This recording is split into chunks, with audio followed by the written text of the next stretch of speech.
여러분들은 세례를 받게 된 동기나 계기가 무엇입니까? 저 같은 경우에는 아주 특별합니다. 저는 세례를 받게 된 동기가 오로지 성찬이었습니다. 제가 시골에서 자랄 때에 출석했던 교회는 거기 성결교회가 없습니다. 온통 장로교 뿐인데 장로교회에서 믿음 생활을 시작을 했는데 교인들이 얼마 되질 않아요. 그래서 중고등부는 토요일 날 따로 예배를 드립니다. 그리고 주일날만 되면 중등부 이상은 대예배, 소위 말하면 대예배 11시 대예배 참석하라고 하더라고요. 왜냐하면 교인이 작년 교인이 100명도 채 안 되는 그런 작은 교회였으니까. 그래서 이제 중학교에 올라가서 처음으로 어른 소위 대예배를 참석을 하기 시작을 합니다. 근데 1년에 2차례 성례주일을 하더라고요. 그러니까 추수감사주일하고 전반기에는 부활주일을 기해서 세례식과 성찬식을 행하는 겁니다. 그래서 중학교에 올라가서 처음 이제 대예배를 참석을 하는데 성찬식을 하는 거예요. 그래서 내 앞에 떡이 오길래 주워 먹으려고 했더니만 툭 치면서 이놈아 세례 받은 사람만 참여하는 거야 하면서 제안을 하더라고요. 그때 내가 다짐을 했습니다. 그래? 그럼 내가 세례를 내가 받아야지. 오로지 목적은 성찬식 때 떡하고 포도주 얻어먹겠다는 이런 일념 가지고 세례를 받으려고 했습니다. 그래서 전반기는 놓치고 이제 후반기에 가서 세례를 받으려고 했더니만 또 중학교 1학년은 안 된다는 거예요. 중학교 2학년 때부터 이제 법적인 나이가 돼가지고 이제 세례를 받을 수가 있다 해서 1년을 참고 기다리다가 중학교 2학년이 되면서 그 다음에 봄철에 이제 부활주일을 기해서 이제 문답을 하고 세례를 받게 되었습니다. 문답도 아주 엉터리예요. 저희 친구들 한 서너 명이 문답을 받겠다고 토요일 날 목사님 사택에서 목사님이 직접 이제 문답을 했는데 사택에 들어갔더니만 한 대여섯 가지를 묻는데 하나도 대답을 못했어요. 그러면 낙제를 시켜야 되는데 그 목사님이 낙제를 시키는 것이 아니라 문제를 이렇게 질문을 하고 대답을 못하니까 목사님이 또 대신 대답을 하면서 이제 설명을 해주고 계속해서 이런 식으로 한 대여섯 가지 질문을 했는데 제대로 한 가지도 대답을 못했어요. 엉터리로 문답을 하고 그 다음 주일날에 이제 세례를 받고 이어서 이제 바로 성찬식에 참여를 한 부끄러운 저의 과거입니다. 여러분들은 세례의 의미나 성찬의 의미를 제대로 아시고 그리고 이 성례식에 특별히 성만찬에 참여를 하십니까? 혹시 우리 가운데 세례의 의미도 제대로 모르고 성만찬에 참여하는 분이 있을까 높아심에서 다시 한번 정리를 하려고 합니다. 여러분, 세례의 의미가 뭐예요? 특별히 성경적으로 세례의 의미가 뭘까요? 자, 로마서 6장 4절과 골로새서 2장 12절 보면 세례의 정확한 의미가 나옵니다. 시작. 그러므로 우리가 그의 죽으심과 합하여 세례를 받음으로 그와 함께 장사되었나니 이는 아버지의 영광으로 말미암아 그리스도를 죽은 자 가운데서 살리심과 같이 우리로 또한 새 생명 가운데서 행하게 하려 함이라. 너희가 세례로 그리스도와 함께 장사되고 또 죽은 자들 가운데서 그를 일으키신 하나님의 역사를 믿음으로 말미암아 그 안에서 함께 일으키심을 받았느니라. 로마서에 나와 있는 내용이나 골로새서에 나와 있는 내용이 똑같은 내용이에요. 세례의 정의, 세례가 무엇입니까? 그리스도와 함께 죽고 그리스도와 함께 다시 살아났다라고 하는 거룩한 의식이 이게 세례예요. 그래서 원래는 요단강에서 예수님이 침례를 베푸르셨잖아요. 원래는 침례를 해야 되는 거예요. 그래야지 세례의 의미가 몸으로 경험이 되는 겁니다. 물속에 완전히 사람을 물속으로 완전히 집어넣는 거예요. 잠기는 거예요. 지금까지의 나의 모든 옛사람은 여기서 수장, 매장이 아니고 완전히 장사 지내고 다시 물속에서 끄집어 올릴 때에는 새로운 사람으로 다시 태어난 거예요. 그러니까 세례에는 십자가와 부활의 의미가 나란히 집어넣으면 죽는 것이고 다시 끄집어낼 때에는 다시 살았다, 새 사람이 되었다 라고 하는 이런 거룩한 증표 내지는 거룩한 의식을 세례라고 하는 거예요. 그러면 여러분들은 성찬의 의미가 뭐라고 생각해요? 오늘 우리 정기 성찬주의를 맞이해서 성찬의 의미와 함께 이 거룩한 예식에 동참하시기를 바랍니다.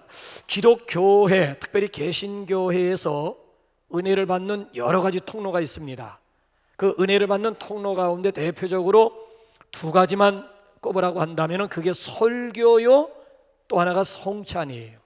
개신교에서 은혜를 받을 수 있는 유일한 두 가지 통로가 뭐냐, 수단이 뭐냐 했을 때 설교는 듣는 은혜예요. 그런가 하면 성찬에 참여한다라고 하는 것은 이건 입체적으로, 아니 온 몸으로 하나님의 은혜를 내 몸으로 경험하는 수단이 이게 바로 성찬이라고 하는 거예요. 어떤 학자가 그런 지적을 했어요. 기독교회가 생명력을 잃어버리게 된 것은 바로 이 성찬에 있다 그랬어요. 초대교회 때 자주 행하던 것이 그 후, 그렇잖아요? 계속 역사가 계속 진행되면서 차츰차츰 뜸해지기 시작을 했다는 거예요. 아니 초대교회 때는 모일 때마다 성찬식을 행했는데 어째서 그 이후 교회 역사를 보게 되면 성찬식이 1년에 그저 몇 차례 정도 행하고만은 1년에 그저 행사 아닌 행사, 의식 아닌 의식이 되어버리고 말았느냐라고 하는 얘기지요. 교회 역사를 이렇게 공부해 보면요, 특별히 어느 때부터 뜸하게 시작을 했는가 하면 네로 황제라든지 도미시안 황제가 그리스도인들을 굉장히 핍박을 했잖아요. 그래서 도저히 견딜 수가 없어가지고 그리스도인들이 동굴 속으로 피해가든지 아니면 땅 속에 굴을 파고 땅 속에 도시를 만들어 놓고 땅 속으로 기어 들어가면서부터 이 성찬식이 뜸해지기 시작을 했고요. 급기야 콘스탄틴 황제가 기독교를 공식적으로 공인하면서부터 기독교회의 생명력을 잃어버리게 되었노라고 지적을 했는데 상당히 의미가 있는 거예요. 아니 여러분들 어떻게 생각을 하세요? 초대교회 때는 모일 때마다 떡을 떼던 것이 왜 교회마다 1년에 그저 몇 차례 정도 행하는 그저 행사 아닌 행사, 요식주의적인 그런 식으로 흘러버리게 되었을까? 물론 저 개인적으로는요, 성찬은 자주 행할수록 좋다고 생각하는 목사입니다. 물론 자주 행하면 어떤 위험성이 있는가 하면 이게 의식이나 형식으로 굳어버릴 수도 있어요. 자주 행하다 보면 너무 익숙하기 때문에 타성에 빠질 수 있는 그런 위험성도 있습니다. 그렇다고 여러분 구더기 무서워 장 안 담그시겠어요?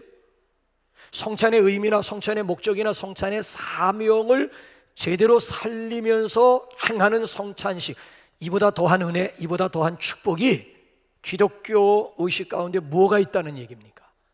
그러니까 오늘도 우리가 이 성찬의 의미와 함께 참여함으로 말미암아 하나님의 은혜를 몸으로 경험할 수 있는 특별한 시간이 되시기를 주님의 이름으로 축원합니다. 자, 한번 보세요. 성찬의 시작이 누구예요? 성찬의 제정자가 누구예요? 이 성찬의 원조가 누구지요? 자, 23절 한번 우리 나가서 한번 읽어볼까요? 23절 시작.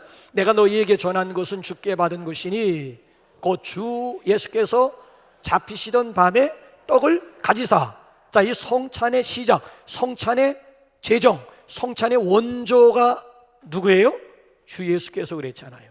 그러니까 예수님께서 6월절 만찬에 이어서 바로 성찬식을 행했다라고 하는 얘기죠. 그래서 초대교회는 예수님이 행했던 그대로 그걸 답습을 해가지고 초대교인들은 모일 때마다 만찬 먹고 그 다음에 바로 성찬, 소위 말하면 애찬식을 성찬식과 같이 겸했다라고 하는 얘기죠. 근데 어느 시점에 이르러서 이 애찬식에 문제가 생기면서부터 애찬식이 멈추게 되게 되고 남는 것은 성찬식밖에는 없다는 얘기죠. 자, 애찬식에 어떤 문제가 있었을까요? 자, 우리 한번 거슬려 올라가가지고 23절이 아니라 20절로 한번 거슬려 올라가 볼까요? 시작. 그런즉 너희가 함께 모여서 주의 만찬을 먹을 수 없으니. 자, 6월절 만찬 후에 예수님께서 성찬식을 행했는데 더 이상 주의 만찬을 먹을 수 없으니. 왜 주의 만찬을 먹을 수 없다는 얘기지요? 무엇 때문에 주의 만찬을 먹을 수가 없다는 얘기입니까? 여기서 주의 만찬이라고 하는 것은 헬라어로 테이프논인데 이 테이프논의 뜻은 저녁 식사입니다. 이 저녁 식사를 그 당시 사람들은 아가페 식사라고 얘기했고요, 이 아가페 식사를 우리말로 다시 옮기게 되면 이걸 애찬식이라고 얘기를 하는 거예요. 도대체 이 애찬식에 무슨 문제가 있었길래 더 이상 주의 만찬을 먹을 수가 없다라고 하면서 중지하게 되었을까? 여러분, 이 애찬식이 얼마나 중요한 줄 아십니까? 초대교인들은 모일 때 1부는 애찬식하고 2부는 성찬식을 행함으로 그 모임의 극대화를, 모임의 최고 피크를 경험하게 되었다는 거예요. 아니 여러분, 이 먹는다라고 하는 것이 이게 얼마나 좋은 거예요. 먹음으로 인해서 공동체의 일원임을 우리가 함께 느낄 수가 있고요, 한 식탁에 둘러앉아 먹음으로 말미암아 나는 이 공동체의 한 일원, 한 가족이로구나. 여러분, 식구라고 하는 그 한문을 보게 되면 식구라고 하는 게 뭐예요? 한 상에 둘러앉아 먹는 거예요. 그러니까 이 먹는 것처럼 공동체를 경험할 수 있는 좋은 기회가 없는, 근데 이렇게 아름다운 이런 전통, 아름다운 이런 의식이 우째서 멈추어지게, 애찬식은 사라지게 되고 지금 남는 것은 성찬식밖에 없느냐라고 하는 얘기죠. 고린도전서 11장 1절부터 19절 내용까지 보게 되면 두 가지 이유 때문에 없어지게 된 거예요. 주님이 시작하신 이 애찬식, 주님이 시작하신 이 성찬식, 결국 남는 것은 성찬식밖에는 없다는 얘기인데요, 그 두 가지 이유가 뭔 줄 아세요? 먼저 먹었다는 얘기고요, 또 하나는 저들끼리 먹었다라고, 여기 문제가 있는 거예요. 무슨 얘기인가 하면은 고린도전서 9장 말씀을 보게 되면 그 당시 고린도시에는, 고린도 교회 내에는 두 가지 부류가 있는 거예요. 종과 자유인으로 구분한 거예요. 자유인은 3분의 1밖에 안 되고 종들의 숫자가 3분의 2입니다. 이건 사회나 교회 안이나 마찬가지 얘기예요. 그러니까 있는 자와 없는 자, 자유인과 여기 보면 종의 이 두 부류로 구분이 되는 거예요. 교회 안에도 마찬가지예요. 자, 주일날은 어떤 현상이 일어나게 될까요? 주인들이야 뭐 밥만 먹고 몸만 빠져나오면 예배당에 제 시간에 갈 수가 있겠죠. 근데 그 밑에 있는, 그 집에 있는 하인들이라든지 종들 같은 경우에는 얘기가 달라질 수가 있다고요. 집안 정리 다 해야 되는 거예요. 설거지에서부터 집안 정리 깨끗하게 다 해놓고, 그리고 주일날 예배당에 와야만 하는, 그러다 보니까 부득이 조금 늦은 사람도 있을 수 있는 거예요. 근데 문제는 먼저 온 사람들이 저들끼리 다 해치워버리고 말았다는 얘기죠. 아니, 이 애찬식이라고 하는 것은 다 함께 모였을 때 다 함께 시작하는 데서 의미를 찾아야 하는데 먼저 먹은 거야. 먼저 먹은 거야. 와보니까 벌써 다 먹은 거야. 그러니까 저들끼리의 모임이 돼. 이걸 괴토화 현상이라고 얘기를 하는데, 교회 안에 끼리의 모임이 형성이 되게 된 거예요. 이건 교회가 망할 징조 1호입니다. 1호. 교회 안에서 끼리들만 교제하고 끼리들만 모이는 것은 그 교회가 망하게 되는 징조라고 하는 이야기예요. 고린도 교회가 지금 그런 짝이 돼버리고 만 거예요. 원래 애찬식이라고 하는 것은요, 서로 싸가지고 온 음식을 함께 나누면서 교제의 폭을 넓혀가자는 데 의미가 있는 거예요.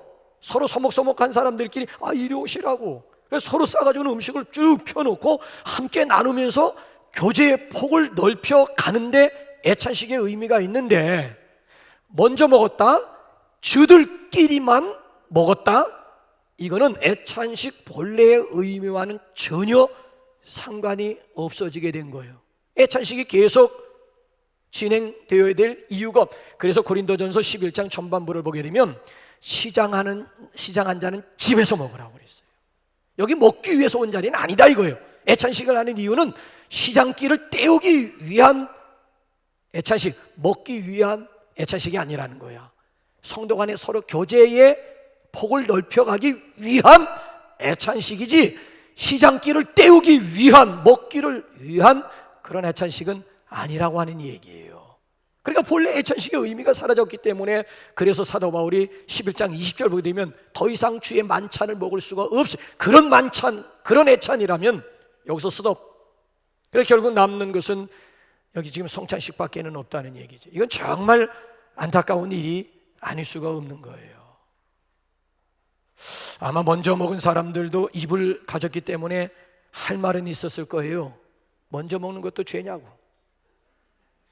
내가 싸가지고 음식 먹는데 당신이 그거에 대해서 이러쿵저러쿵, 이게 죄냐고 라고 항변하는 사람이 있다면 미안하지만 그 사람은 진정한 그리스도인이 아닙니다. 미안합니다. 아직 그 사람은 그리스도인이 아니에요. 요즘도 이렇게 항변하는 사람들 가끔 있지요. 내 돈, 내 마음대로 쓰는데 당신이 이에 대해서 왜 말이 많아? 당신이 보태준 거 있어? 라고 항변하는 사람이 있다면 미안하지만 그 사람도 아직까지는 진정한 그리스도인이라고 할 수가 없어요. 여러분, 우리 그리스도인은요, 나의 유익 이전에 남의 유익도 생각해야 되는 거예요. 여러분, 사도 바울이 위대한 점이 뭔 줄 아세요? 사도 바울은 원래 육식주의자라고요. 고기 좋아하는 사람이에요. 근데 만약에 내가 고기 먹는 문제로 인해서 내 형제 한 사람이라도 실족하는 일이 있다면 나는 영원히 고기를 먹지 아니하리라고 그래요. 나는 고기 좋아하는데 내가 시장에서 판 그 신전에서 신전에게 드렸다 시장에 다 유통되는 그 고기인데 만약에 내가 그런 고기 먹는 문제로 인해서 믿음이 약한 사람이 실족하는 일이 있다면 나는 영원히 고기를 먹지 않. 이게 바울의 마음이라니까요. 이게 그리스도인들의 마음, 내 권리 이전에 약한 사람들, 약자들을 생각하는 마음이 중요하다는 얘기예요. 나의 유익 이전에 교회 공동체의 유익이 무엇인가를 먼저 헤아릴 수 있는 그런 마음, 이게 그리스도인의 마음이요 성숙한 믿음의 자세라고 하는 얘기예요. 이걸 가리켜서 우리는 덕 있는 사람이라고 얘기를 해요. 바라기는 저와 여러분 모두가 관계성 속에서 덕 있는 사람들이 될 수 있기를 주님의 이름으로 축원합니다. 그래서 성찬과 애찬의 시작은 유월절 만찬 예수님에게서부터 시작이 되었다. 자, 그러면 중요한 거, 성찬의 의미가 뭘까요? 보재기를 열면 여기는 떡과 포도주가 있습니다. 이 떡이 주는 의미, 이 잔이 주는 의미가 무엇이라고 생각하십니까? 자, 우리 한번 먼저 떡이 주는 의미부터 한번 24절인가요? 24절 우리 한번 다 같이 한번 읽어볼까요? 시작. 떡을 가지사 축사하시고 떼어 이르시되 이것은 너희를 위하는 내 몸이니 이것을 행하여 나를 기념하라 하시고. 이 떡이 주는 의미가 뭐예요? 예수님은 이 떡은 십자가 위에서 우리를 위해서 찢기신 당신의 몸임을 말씀하고 있어요. 원래 구약 이스라엘 백성들은 유월절을 지켰습니다. 430년 동안 애굽에서 종살이하다가 해방된 날을 기념하면서 일주일 동안 절기를 지켰어요. 자, 일주일 동안 뭘 먹었는 줄 아세요? 쓴나물과 더불어 누룩을 넣지 않는 떡, 이걸 뭐라고 그래요? 무교병이라고 얘기를 하는 거예요. 왜 일주일 동안 누룩을 넣지 않는 떡, 무교병을 먹으면서 일주일 동안 절기를 지켰다고 생각하십니까? 이 누룩이라고 하는 것은 영양력이거든요. 그러니까 이 무교병을 일주일 동안 먹는 이유는 더 이상 과거에 영향받지 않겠다라고 하는 거예요. 하나님, 이제는 과거 애굽적인 삶, 애굽에서의 삶과 같은 그런 영향받지 않겠습니다. 과거와는 완전히 단절하겠습니다. 이제 하나님이 허락하시는 젖과 꿀이 흐르는 가나안에 들어가서는 하나님의 말씀에만 순종하면서 살겠습니다 라는 의미로 무교병을 먹는 쓴나물, 옛날의 고난을 생각하면서 쓴나물 먹고, 그리고 과거와의 단절, 더 이상 영향받는 그런 삶을 살지 않겠노라고 하는 그런 다짐으로서 무교병을 먹는 거예요. 무교병을. 그런데 예수님은 유월절 무교병을 오늘 여기서는 지금 신약에 와가지고는 어떻게 지금 적용하고 있는가 하면 전혀 새로운 의미를 부여하신 거예요. 이 떡은 바로 너희를 위해서 찢기는 바 내 몸이다, 내 살이다 라고 얘기를 하는 거예요. 그러니까 저와 여러분들은 오늘 떡을 받아 먹으면서 무슨 고백이 필요할까요? 이 떡은 바로 나를 위해서 찢기신 주님의 몸입니다라고 하는 분명한 신앙 고백이 없고서는 누구도 성찬식에 참여할 수가 없다는 얘기예요. 더 나가서 이제는 애굽적인 삶을 내가 청산하겠습니다. 이제는 내가 영향받는 인생이 아니고 이제는 거룩한 영향력을 끼치는 멋진 삶을 살겠습니다 라고 하는 그런 다짐과 함께 성찬식에 임한다면 최고지요. 성찬의 의미를 최고로 살릴 사람이라고 할 수가 있는 거지요. 이 성찬식을 통해서 그리스도의 임재를 몸으로 경험할 수 있기를 주님의 이름으로 축원합니다. 그런가 하면 잔의 의미는 뭘까요? 여러분, 이 잔이라고 하는 것은 예수님의 피를 상징하고 있잖아요. 근데 중요한 것은요, 예수님이 이 잔을 언약의 피라고 말씀하는 거 있죠. 약속의 피라고 얘기를 하지 않고 언약의 피라고 말씀하고 있는 거예요. 자, 성경을 보면은 약속의 피가 아니고, 저건 또 왜 튀어나와가지고 말썽이야? 약속의 피하고 언약의 피하고 다른 거야. 약속이라고 하는 말을 안 써요, 성경은. 언약의 피라고 하는 거야. 여러분, 이 약속과 언약의 차이가 어디에 있다고 생각하세요? 약속이라고 하는 것은요, 쌍방간의 한쪽이 어기면은 그냥 그건 깨지는 거예요.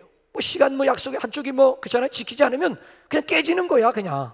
이게 약속이에요. 약속은 피차 중에 누구라도 한쪽에서 어기게 되면 깨지게 되고 사라지게 되는 것이 약속인데, 언약이라고 하는 것은 그렇지가 않아요. 이 언약은 계약의 개념인데, 자, 계약 당사자 간에 한쪽이 어겼다 할지라도 단 이 계약이 사라지는 게 아니에요.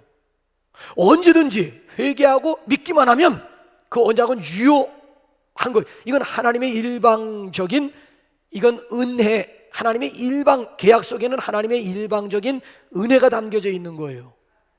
그러니까 성찬에 우리가 잔을 우리가 마실 때에 우리가 믿고 그리스도를 따르기만 하면 언제든지 하나님과 우리와의 맺은 언약, 하나님과 우리와의 맺은 계약이라고 하는 것은 언제나 유효하다는, 이건 하나님의 일방적인, 이건 약속이라고 하는 이야기예요. 더군다나 여기 보면은 이 피를 언약의 피라고 얘기하지 않고 예수님께서 새 언약의 피임을 강조하시잖아요. 그 의미가 뭐 같아요? 왜 피를 그냥 언약의 피로 하면 되지 그냥 언약이 아니라 이건 새 언약의 피라고 예수님이 강조하셨을까요? 새 언약이 있으면 무슨 언약이 있다는 얘기예요? 옛 언약, 늙은 언약, 낡은 언약이 있다는, 새 언약을 강조할 때는 옛 언약이 있다는 얘기, 구약의 언약이 있다는 얘기예요. 신약의 언약이 있는가 하면 구약의 언약이 있다는 얘기예요. 자, 이 피를 중심으로 해가지고 구약의 옛 언약이라고 하는 것이 뭡니까? 과거 이스라엘 백성들은요, 애굽에서 짐승을 잡아가지고 그 피를 어디다 발라요? 문설주에다 바름으로 말미암아 죽음 가운데서 자유함을 얻게 되었습니다. 그래서 유월절이라고 해서 유월, 패스오번, 그러니까 죽음의 사자가 왔다가 문설주에 바른 피를 보고 그 안에 들어가지 못하고 그냥 넘어갔다, 패스오버 했다 해서 유월 했다고 해서 유월절이 생겨나게 된 거예요. 피 보고, 문설주에 바른 피를 보고 죽음의 사자가 그 안에 들어가 장자를 죽이지 못하고 다른 가정으로 피를 보고 죽음을 면한 거예요. 근데 여러분, 신약에서는 어린 양 되신 예수님의 피를 문설주에다 바르는 것이 아니라 어디다 바름으로?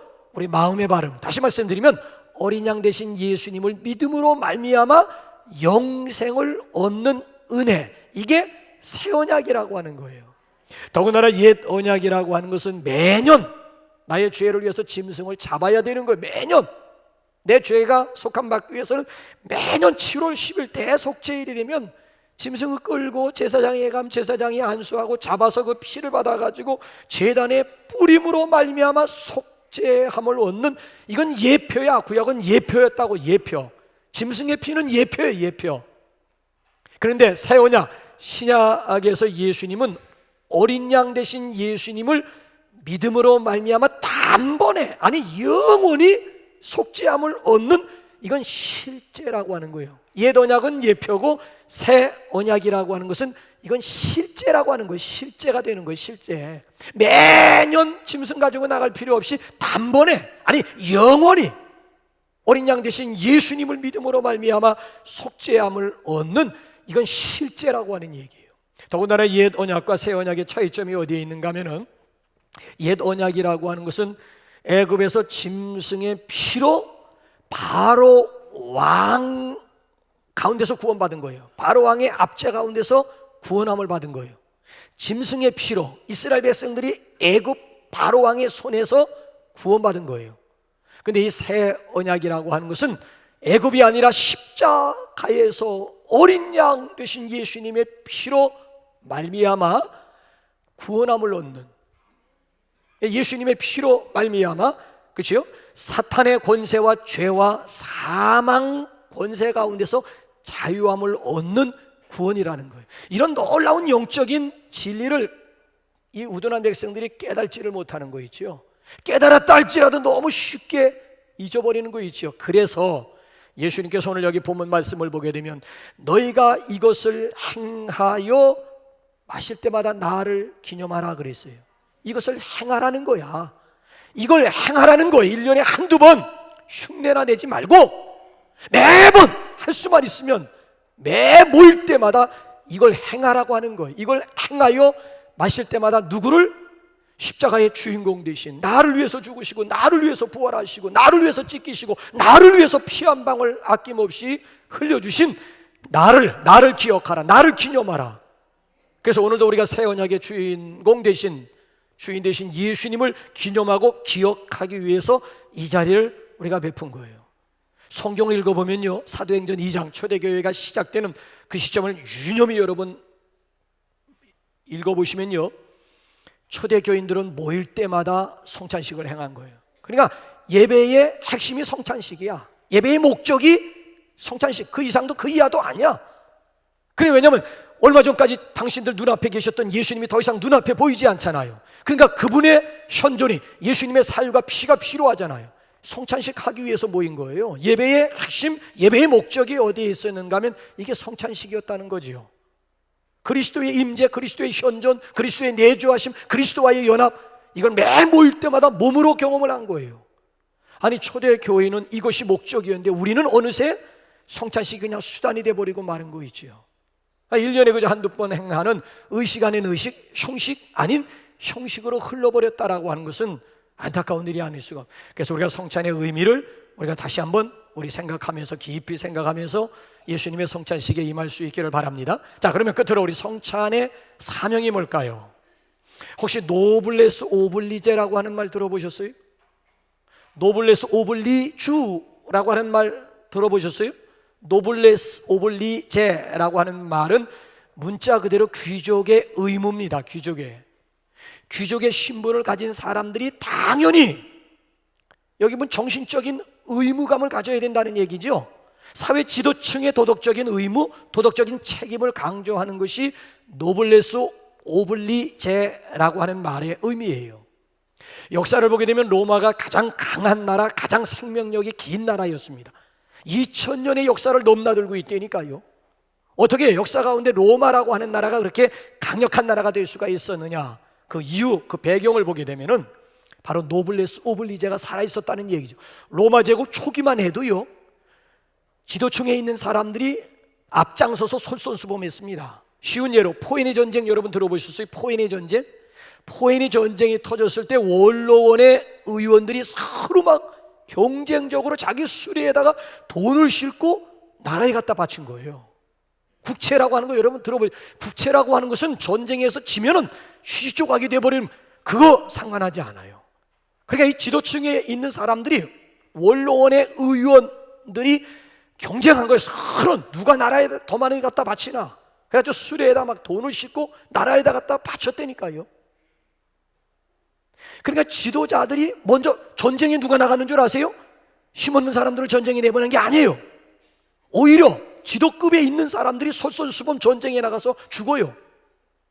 그러니까 우리는 그동안 누릴 것 다 누렸다는 이 당연하다는, 나라가 이렇게 위기에 빠졌을 땐 우리가 앞장서는 거 당연하다. 그러니까 이 지도급에 있는 어른들만이 아니라 그 자식들까지 솔선수범해서 나라를 위해 싸우고 나라를 위해서 희생을 하는 거예요. 그러니까 우리와는 너무나 다르잖아요. 우리는 기득권층에 있는 사람들일수록 어떻게 하면 지새끼들 병역 면제시켜줄까 해서 이 잔머리들 굴리다 결국 오늘에 와가지고 속속들이 다들 얼마나 쪽팔리고 얼마나 부끄러움을 당하고 있는 그런 시대예요. 그러니까 로마가 강할 수밖에 없고 로마의 생명력이 길러진 데는 그만한 충분한 이유가 있었다는 얘기예요. 여러분, 오늘날 저 미국이 그냥 미국이 된 게 아니에요. 부자들의 상속세 폐지를 절대적으로 반대한 사람들이 재벌들이었어요. 재벌들. 우리나라 재벌들 같으면 야호 할렐루야 막 별소리 다, 야, 이 상속세를 폐지시켜준다니 얼마나. 근데 여러분 아니에요. 미국 같은 사회는 재벌들이 그 반대하고 나왔다니까. 그러면서 뭐라고 반문을 했는가 하면 이런 반문을 했어요. 자손들에게 재산을 상속시켜 줌으로써 사회에 유익이 되는 것이 무엇인가 라고 반문을 해요. 우리가 가지고 있는 재산 내 자식들에게, 내 자손들에게 그대로 상속시켜 준다고 해서 사회에 유익이 되는 것이 뭐냐는 거예요. 그래서 일정한 금액만, 적당한 금액만 자기 자식들에게 상속시켜주고 나머지 자기 재산 몽땅 어디다가? 사회에다가 환원. 빌 게이츠라든지 뭐 워런 버핏 이런 사람들은 1인자 2인자임에도 불구하고 자기 자식들에게 상속시켜줄 거 일정한 재산만 남겨놓고 나머지는 다 사회에 환원을 하겠다라고 하는 이야기예요. 그러니까 우리나라처럼 뭐 기득권 가지고 있는 사람들이 그 기득권을 지키기 위해서 막 몸부림을 치고, 나는 제일 마음에 안 드는 것이 국회의원들이 죄를 지어도, 그렇죠? 국회의원들이 보호하려고 하는 이런 작태들. 아니, 법 앞에 만민이 평등해야지. 죄를 지으면 국회의원이고 힘없는 평민이고 똑같이 다뤄줘야 되는 것이지, 왜 국회의원이라고 해서 국회 기관에는 절대 체포할 수 없다. 이딴 놈의 법이 세상에 어디 있어요? 세상에. 국회의원이나 무슨 평민이나 뭔 차이가 있다는 얘기예요. 그러니까 이 기득권을 가지고 있는 사람들이 어떻게 하면 자기 밖으로 지킬 수가 있을까? 어떻게 하면 자기 자신을 보호할 수가? 이런 사회하고는 벌써 근본적으로 다른, 가진 사람들의 책임이 있고 가진 사람들의 의무가 있다라고 하는 거예요. 그러니까 그 사회는 건강한 사회가 될 수밖에 없는 거예요. 여러분, 우리 그리스도인들도요, 이거 노블레스 오블리제라고 하는 것은 그리스도인들에게서도 중요한 자세입니다. 그리스도인 되려고 애쓰지 말고요, 그리스도인답게 살아가려고 애를 써야 되는 거예요. 그리스도인이 되어서 구원받고 하나님의 축복을 받겠다라고 하는 일념보다는 오히려 내가 하나님으로부터 받은 이 엄청난 은혜와 축복, 어떻게 하면 내가 내 주위에 있는 이웃들과 더불어 나누면서 살아갈 것인가, 이걸 생각할 수가 있어야 되는 거예요. 어떻게 하면 내가 구원받고 나만 축복받으면 그만. 이것처럼 이기주의적인, 이걸 가리켜 종교 기복주의라고 이야기를 하는 거예요. 그래서 오늘 여기 본문 말씀을 보게 되면은, 이 성찬, 그냥 먼저 우리가 구원받고 먼저 우리가 축복을 받은 우리에게는 뭐가 있다? 그에 따르는 마땅한 책임이 있고 사명이 있다라고 하는 얘기지요. 자, 그렇다면은 여러분 보세요. 성찬의 약속과 성찬의 축복은요, 요한복음 6장을 여러분 돌아가 보시면은 7가지로 성찬의 축복이 조목조목 엄청납니다. 이 성찬에는 엄청난 은혜, 엄청난 약속, 엄청난 축복이 담겨져 있는 거예요. 자, 이런 엄청난 은혜와 축복에는 그 이면에는 사명이 있고 책임이 있다는 거예요. 자, 그 책임과 사명이 뭘까요? 끝으로 우리 한번 26절 한번 읽으면서 우리 한번 정리 한번 해볼까요? 26절 이제 나오세요. 시작. 너희가 이 떡을 먹으며 이 잔을 마실 때마다 주의 죽으심을 그가 오실 때까지 전하는 것이니라. 너희가 이 떡을 먹으며 이 잔을 마실 때마다, 자, 사명이 있다는 얘기예요. 성찬 축복에는 사명이 있고 책임이, 그게 뭐예요? 전하는 것이다. 뭘 전하는 것이다? 주의 죽으심을 전하는 것이다. 십자가 복음을 전하는 거예요. 언제까지? 저건 또 왜 먼저 또 사라져가지고 언제까지 전하는 것이라고요? 그가 오실 때까지. 그가 오실 때가 누구예요? 예수님이 다시 오실 때까지. 그러니까 초림과 재림 그 중간 기간을 인터림이라고 얘기를 하지요. 선교의 시간이라고 하는 거예요. 예수님의 초림과 장차 다시 오실 예수님 그 중간 시기를 한마디로 인터림이라고 하는 것은 선교의 시간. 그러니까 교회 존재 이유, 교회 존재의 목적이 바로 여기에 있다라고 하는 얘기. 선교하는 것이고 전도하는 것이 이 땅에 지상에 남겨진 교회의 존재 이유이자 목적이라고 하는 거예요. 여러분들은 오늘 성찬을 받으면서 누구에게 가실래요? VIP들 다 잃어버리셨지요? VIP 이미 벌써 포기했고 내려놓으셨지요? 성찬을 받으면서 다시 회복해야 돼요. 잃어버린 사명 다시 우리 회복해야 돼요. 주여, 내가 이 성찬을 받으면서 아무개에게 가겠습니다. 가서 십자가의 복음, 성찬의 주인 되신 예수 그리스도를 내가 직접적으로 간접적으로 내가 소개하겠습니다. 아니면 이번 토요일 날 바자해라도 내가 얼레고 달래고 꼬시고 해서라도 마당까지 내가 밟게, 나의 사랑하는 VIP를 내가 마당까지 내가 밟게, 그 다음에 이 안에 들어오는 것 주님 책임져 주시오. 좀 이런 각오와 함께 우리가 성찬을 받는다면은 성찬의 의미를 우리가 최고로 우리가 살려서 성찬에 임하는 최고 수혜자, 최고 은혜의 수혜자가 되지 않을까. 그래서 여러분들 누구에게 나가실래요? 이 시간 우리 잠시 우리 자신을 살피면서 하나님 앞에 기도하면서 여러분, 주의 몸을 분별하지 못하고 먹고 마시는 자는 자기 죄를 먹고 마시는 것이다. 분별해. 그러니까 성찬식은 일반 식사 대하듯이, 만찬 대하듯이 성찬에 임하지 말라는 거예요. 그러니까 이 떡, 이 잔에는 바로 예수님의 몸이고 살이다라고 하는 이런 우리 고백과 함께 우리 하나님 앞에 나가는데, 우리 한번 1분 동안 우리 자신을 좀 먼저 다시 한번, 지난주에 예고했습니다마는 한 주간 동안 기도로 준비하지 못하신 분들을 위해서 마지막 기회를 한번 더 드리겠습니다. 자기 자신을 살피십시오. 내 자신을 살피면서 회개가 먼저고, 화해가 먼저고, 용서가 먼저, 화목이 먼저입니다. 혹시 하나님과 우리 이웃과의 관계 속에서 트러블이 있는 분들, 이 시간 일방적으로 우리 용서 선언하시고 고백하시고, 그 다음에 우리가 그 후에 우리가 예수님의 우리 성찬에 동참하도록 하겠습니다. 우리 1분 동안 우리 조용히 우리 자신을 살피면서 우리 기도하겠습니다.